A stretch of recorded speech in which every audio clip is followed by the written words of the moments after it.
भारत संयुक्त अरब अमीरात शिखर वार्ता, द्विपक्षीय मुक्त व्यापार समझौते पर हस्ताक्षर।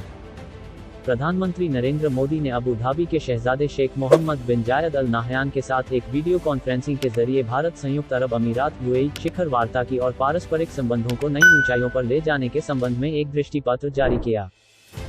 दोनों नेताओं ने पारस्परिक महत्व के सभी क्षेत्रों में द्विपक्षीय संबंधों में निरंतर वृद्धि पर संतोष व्यक्त किया। प्रधानमंत्री मोदी और शेख नाहयान की आभासी उपस्थिति में वाणिज्य एवं उद्योग मंत्री पीयूष गोयल और नई दिल्ली आए यूएई के आर्थिक मामलों के मंत्री अब्दुल्ला बिन तौक अल मारी ने व्यापक आर्थिक भागीदारी समझौता CEPA पर हस्ताक्षर किए। उम्मीद है कि इस कार्य से भारत और यूएई के बीच पहले से ही बेहतर आर्थिक, वाणिज्यिक एवं निवेश संबंधों का विस्तार होगा और इससे 5 साल में द्विपक्षीय व्यापार को मौजूदा $60 अरब से बढ़ाकर $100 अरब पहुंचाने में मदद मिलेगी। श्री मोदी और शेख नाहयान ने भारत और संयुक्त अरब अमीरात की व्यापक रणनीतिक साझेदारी में प्रगति, नई सीमाएं, नए लक्ष्य शीर्षक एक संयुक्त दृष्टिकोण वक्तव्य जारी किया। यहां अधिकारियों ने कहा कि यह वक्तव्य दोनों पक्षों के बीच भविष्य उन्मुख साझेदारी की एक वृहद व्यवस्था स्थापित करने वाला वक्तव्य है और इसमें चुनिंदा क्षेत्रों और परिणामों की पहचान की गई है।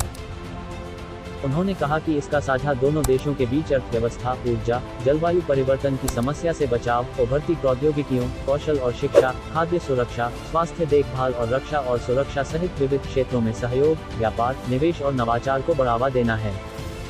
योर हाइनेस, मुझे बहुत प्रसन्नता है कि हमारे दोनों देश आज कॉम्प्रिहेंसिव इकोनॉमिक पार्टनरशिप एग्रीमेंट पर हस्ताक्षर कर रहे हैं।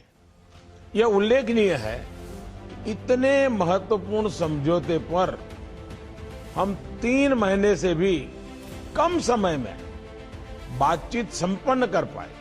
सामान्य तौर पर इस प्रकार के समझौते के लिए वर्षों लग जाते हैं। यह समझौता दोनों देशों की गहरी मित्रता, साझा दृष्टिकोण और विश्वास को दर्शाता है। मुझे विश्वास है कि इसने हमारे आर्थिक संबंधों में एक नया युग आरंभ होगा और हमारा व्यापार अगले 5 वर्षों में $60 बिलियन से $60 बिलियन से बढ़कर 100 बिलियन, $100 बिलियन तक पहुंच जाएगा।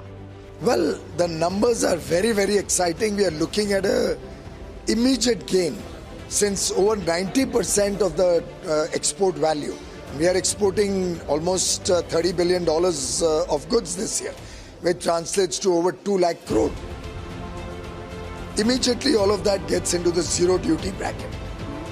Now, that's a leg up for our exporters because it makes us more competitive. Potentially, it also gives us an added export to the US of at the least, and this is a figure not made by us, but after extensive consultation with all the beneficiaries, that's the export promotion councils,